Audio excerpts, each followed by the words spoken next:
Eu não sei se a China vai modificar esse posicionamento. O Zelensky é um presidente porque os Estados Unidos querem que ele seja presidente. Ele não tem nenhuma autoridade política, moral. A Ucrânia já perdeu a guerra, não tem mais exército, todo mundo sabe disso, né? Mas ele não tem autoridade, ele não está autorizado a parar, a conversar sobre paz, né? Bom, essa questão das regiões ali que foram anexadas, eu também tratei isso em outros programas, tenho escrito sobre isso.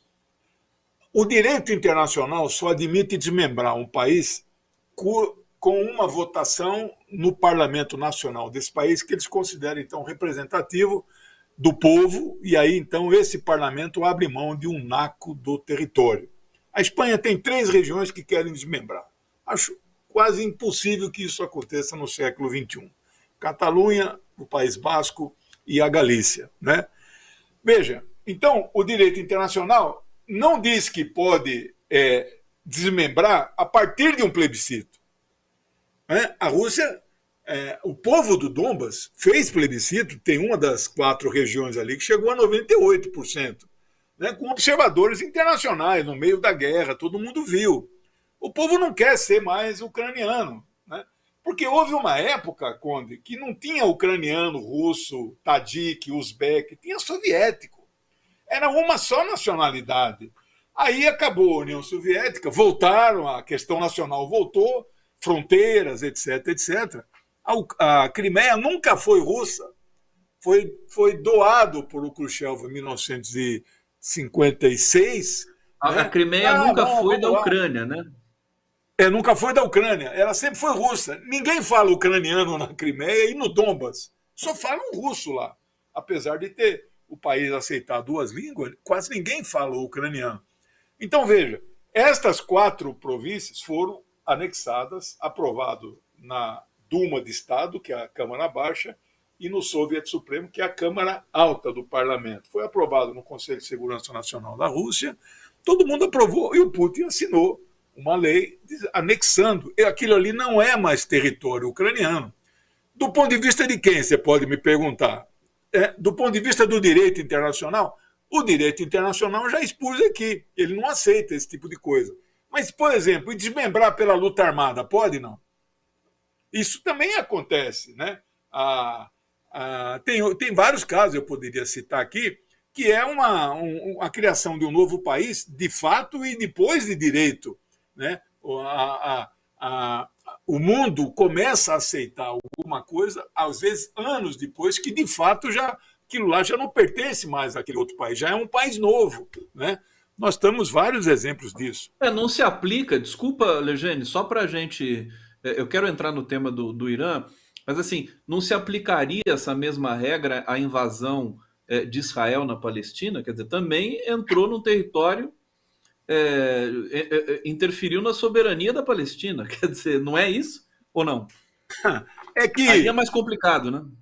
Não, é mais complicado pelo seguinte, eu estou estudando muito um documento que a China emitiu, eles falam assim, os Estados Unidos defendem uma ordem internacional baseada em regras. Tá bom, nós também defendemos, mas eles são os que mais violam as regras. Sim, sim. Israel só aceita a resolução da ONU que lhe convém.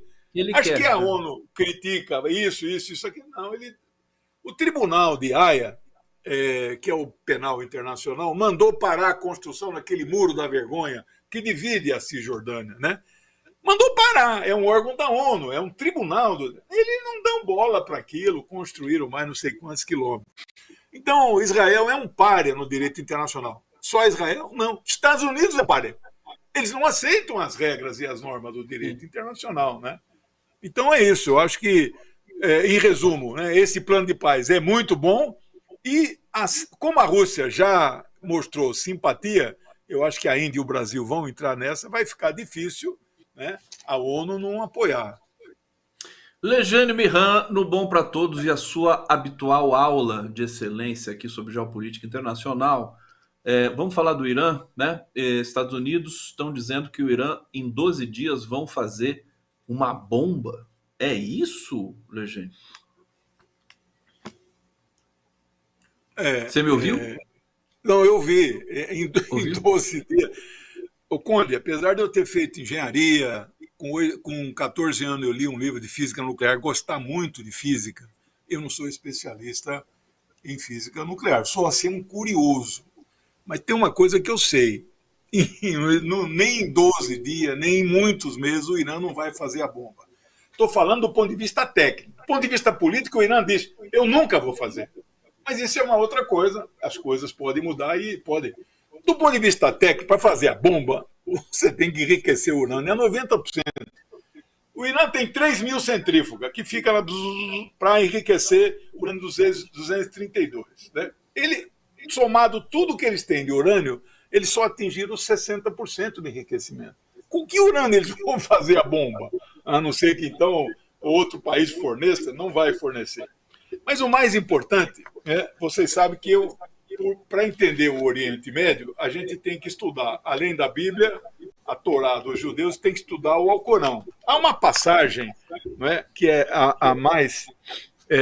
o que eu acho mais importante, porque existe uma visão que o Islã é uma religião... O Papa, aquele Papa que morreu agora, que estava de licença, renunciou, ele chegou a dizer uma religião da espada, ou foi o anterior, João Paulo II, não lembro bem. Né? Então tem essa imagem que o Islã cresceu pelas armas. É como se o cristianismo tivesse expandido só pela pregação. Olha aqui a cruz, meu amigo, aqui está tudo certinho, viu, seus índios do mundo inteiro, nós viemos aqui em nome de Jesus, não vamos fazer nada mal com vocês, né? Pissarro, né? A Atahualpa que se... Né? Bom, lá os incas, né? Mas eu quero dizer aqui para vocês que o Islã é uma religião de paz. É uma religião tolerante. O verdadeiro muçulmano não pode ser violento. Ele tem que ser quietista, calmo, reflexivo. Ele tem que amar seu semelhante, igual o cristianismo prega. Ele tem que doar 2,5% de toda a sua renda, e isso é controlado pelo sheik das cidades, para quem ele quiser, mas tem que ser mais pobre que ele. Pode ser seu vizinho, pode ser um lar de caridade. Então veja a segunda surata, a chamada surata de Al-Baqarah, no versículo 190. Combatei pela causa de Alá, aqueles que vos combatem. Então, né, pela causa de Alá, se os caras estão brigando com você, então trava o combate. Porém, não pratiqueis agressão, porque Alá não estima os agressores. Então, essa passagem é uma passagem assim que os exegetas que interpretam isso diz que é proibido o muçulmano ser violento. Né? Bom, então, fazer uma bomba, para quê? Tudo bem, a arma atômica não é uma arma ofensiva, uma arma defensiva, né? Mas ela pode se transformar, se for disparada, como a Rússia corre o risco de fazer isso se for encurralada, né? Ela pode se transformar numa arma altamente ofensiva, por menor que seja a potencial artefato tático chamado, você mata 5.000 soldados numa região, né? E a contaminação, né? Bom, então, mas ela declara que não quer e não fará. Bom, aí é um jogo de retórica, né? De duas posições, de dois argumentos, de dois lados do mundo. Há ainda alguns incautos ou ingênuos, ou então muito espertos. Não, tem que ter um terceiro caminho, eu não vou escolher nesse conflito entre Rússia e Estados Unidos, não, eu vou ficar aí no terceiro caminho, etc. Tem alguns que acham isso, né? E aí atacam mais né? Mais não, só atacam a Rússia e o Putin e poupam os Estados Unidos e a OTAN. De vez em quando ele fala, não, mas essa OTAN está exagerando, né? Então, eu não tenho, claro que eu não tenho procuração do Irã para defender o Irã. Estou falando aqui argumentando politicamente. O Irã, o Ayatollah, que é uma espécie de chefe de Estado, e o presidente de lá, que é uma espécie de primeiro-ministro, eles dizem, e todos os presidentes anteriores, nós não queremos fazer a bomba, nós queremos ter acesso à tecnologia nuclear para fins energéticos, para fins científicos, medicinais, etc. Mas o argumento dos Estados Unidos, né, ganha toda a mídia ocidental, né? As CNNs da vida, as Globos da vida, todas as televisões reproduzem esse. Vocês sabem que Israel tem 200 ogivas? Tem 200 ogivas, né? O Vanunu, que é um militar israelense, está preso porque denunciou isso. Todo mundo, o mundo inteiro sabe que torcida do Flamengo, que a gente brinca, tem 200 ogivas.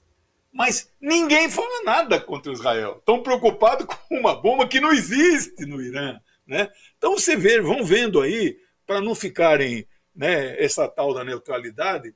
Então, não tem um terceiro caminho, Conde. Não tem mais do que dois lados. Goste ou não goste do Vladimir, do Ibrahim Raisi, lá do Islã, não é? Do Xi Jinping, nós e do Lula, que vai entrar neste momento querendo um mundo multipolar. Então, goste ou não goste dessas pessoas, a questão é, o mundo não pode ser unipolar.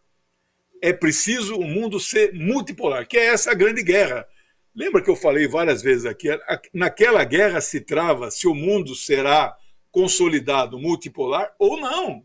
Se a Rússia perde, o que não vai acontecer, né, nós vamos andar 30 anos atrás e a China vai ficar sozinha, né? Então eu assim, tenho convicção, né, de que o Irã não está fazendo a bomba e não fará.